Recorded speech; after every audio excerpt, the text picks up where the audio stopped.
আল্লাহ যাকে মাফ করতে চাইবেন তাকে একটা পর্দার আড়ালে নিয়ে যাবেন, জিজ্ঞেস করবেন, এই বান্দা এইসব কাজ করছো?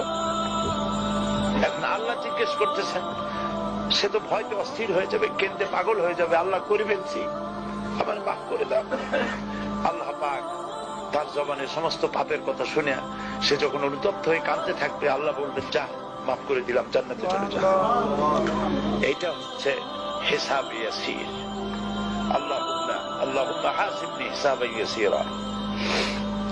কাবা শরীফ মানুষ যখন তাওয়াফ করে, এই তাওয়াফের ষষ্ঠ তাওয়াফে একটা দোয়া আছে। এই দোয়া আমি যখনই পড়ি আমি চোখের পানি রাখতে পারি না। ষষ্ঠ চক্কর একটি দোয়া আছে, দোয়াটা হচ্ছে,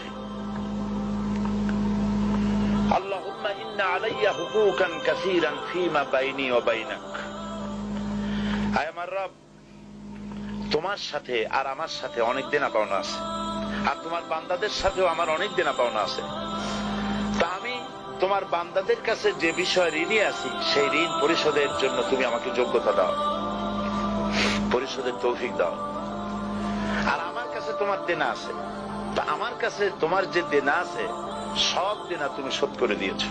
আমার চোখ দিয়েছো, মুখ দিয়েছো, কান দিয়েছো, স্বাস্থ্য দিয়েছো, বউ দিয়েছো, বাচ্চা দিয়েছো, টাকা দিয়েছো। আমার কাছে সৃষ্টি করে তোমার যা দেনা ছিল তুমি সব তো শোধ করে দিয়েছো, কিন্তু তোমার দেনা তবে কিছুই শোধ করতে পারে।